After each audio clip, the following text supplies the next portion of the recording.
ലേവ്യർ 4-ാം അധ്യായം 1 മുതൽ 35 വരെയുള്ള വാക്യങ്ങൾ.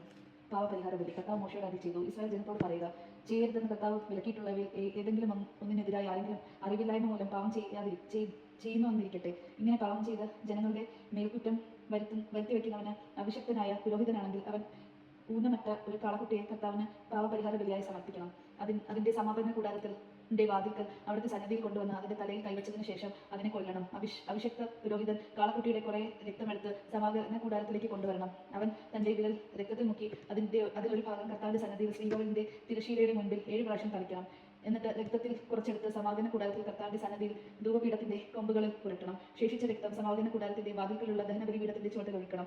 പാവപരിഹാര ബലിക്കുള്ള കാളക്കുട്ടിയുടെ ആന്തരിക അവയവങ്ങളും അവയെ പൊതിനുമുള്ള മേധസ് മുഴുവനും എടുക്കണം.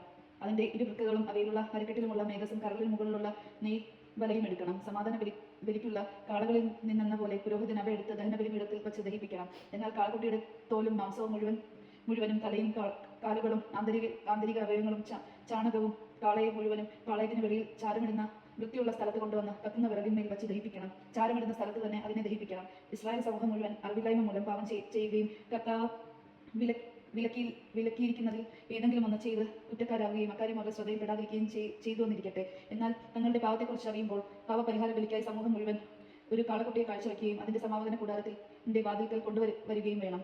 സമൂഹത്തിലെ ശ്രേഷ്ഠന്മാർ കർത്താവിന്റെ സന്നിധിയിൽ വെച്ച് കാളക്കുട്ടിയുടെ തലയിൽ കൈകൾ വെക്കണം. അതിനെ അവിടുത്തെ മുൻപിൽ വെച്ച് കൊല്ലണം. അഭിഷക്തനായ പുരോഹിതൻ കാളക്കുട്ടിയുടെ കുറെ രക്തം സമാഗമന കൂടാരത്തിലേക്ക് കൊണ്ടുവരണം. അവൻ രക്തത്തിൽ വിരൽ മുക്കി കർത്താവിന്റെ സന്നിധിയിൽ തിരശ്ശീലയ്ക്ക് മുൻപിൽ 7 പ്രാവശ്യം തളിക്കണം. കുറെ രക്തം എടുത്ത് സമാഗമന കൂടാരത്തിൽ കർത്താവിന്റെ സന്നിധിയിലുള്ള ബലിപീഠത്തിന്റെ കൊമ്പുകളിൽ പുരട്ടണം. ബാക്കി രക്തം സമാഗമന കൂടാരത്തിന്റെ വാതിൽക്കുള്ളിലുള്ള ദഹനബലിപീഠത്തിന്റെ ചുവട്ടിൽ ഒഴിക്കണം. അതിന്റെ മേധസ് മുഴുവനും എടുത്ത് ബലിപീഠത്തിൽ വെച്ച് ദഹിപ്പിക്കണം. പാവപരിഹാര ബലിക്കുള്ള കാളക്കുട്ടി എന്ന പോലെ ഈ കാളക്കുട്ടിയെയും ദഹിപ്പിക്കണം. അങ്ങനെ അവർക്ക് വേണ്ടി പുരോഹിതൻ പാവപരിഹാരം ചെയ്യണം. അപ്പോൾ അവരുടെ കുറ്റം ക്ഷമിക്കപ്പെടും. അനന്തരം കാളയെ കൂടാരത്തിന് വെളിയിൽ കൊണ്ടുപോയി ആദ്യത്തെ കാളയെ ദഹിപ്പിച്ചതുപോലെ ദഹിപ്പിക്കണം. ഇത് സമൂഹത്തിന് വേണ്ടിയുള്ള പാവപരിഹാര ബലിയാണ്. ഒരു ഭരണാധികാരി തന്റെ ദൈവമായ കർത്താവ് വിലക്കിയിട്ടുള്ളവയിൽ ഏതെങ്കിലും ഒന്ന് അറിവില്ലായ്മ മൂലം ചെയ്ത് കുറ്റക്കാരനാകുന്നെന്നിരിക്കട്ടെ. അവൻ തന്റെ തെറ്റ് മനസ്സിലാക്കുമ്പോൾ ഊനമറ്റ ഒരു കോലാട്ടിൻമുട്ടനെ കർത്താവിന് ബലിയർപ്പിക്കണം. അവൻ അതിന്റെ തലയിൽ കവിക്കുകയും കർത്താവിന്റെ സന്നിധിയിൽ ദഹനബലിക്കായി മൃഗങ്ങളെ കൊല്ലുന്ന സ്ഥലത്ത് വെച്ച് അതിനെ കൊല്ലുകയും വേണം. ഇതൊരു പാവപരിഹാര ബലിയാണ്. പുരോഹിതൻ കുറച്ച് രക്തമെടുത്ത് അതിൽ വിരൽ മുക്കി ദഹനബലിപീഠത്തിന്റെ കൊമ്പുകളിൽ പുരട്ടണം. ശേഷിച്ചത് ബലിപീഠത്തിന്റെ ചുവട്ടിൽ ഒഴിക്കണം. അതിന്റെ മേധസ് മുഴുവൻ സമാധാന ബലിക്കുള്ള മൃഗത്തിന്റെ മേധസ് പോലെ ബലിപീഠത്തിൽ വെച്ച് ദഹിപ്പിക്കണം. അങ്ങനെ പുരോഹിതൻ അവന്റെ പാപത്തിന് പരിഹാരം ചെയ്യണം. അപ്പോൾ കുറ്റം ക്ഷമിക്കപ്പെടും. ജനനിരങ്ങളിൽ ആരെങ്കിലും കർത്താവ് വിലക്കിയിട്ടുള്ള ഇതിൽ ഏതെങ്കിലും ഒന്ന് അറിവില്ലായ്മ കൊണ്ട് ചെയ്ത കുറ്റക്കാരനായിരിക്കട്ടെ.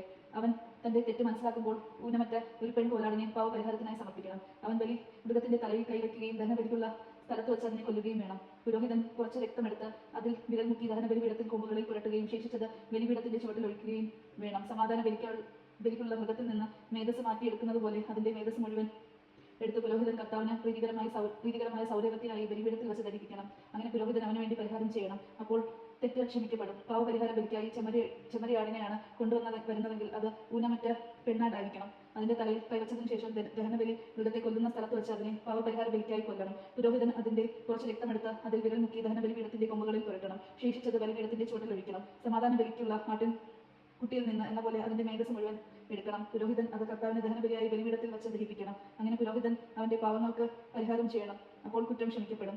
ദൈവജനമാണ് നാം കേട്ടത്. നമുക്ക് ദൈവത്തെ സ്തുതിക്കാം. ക്രിസ്തു അങ്ങേക്ക് സ്തുതി.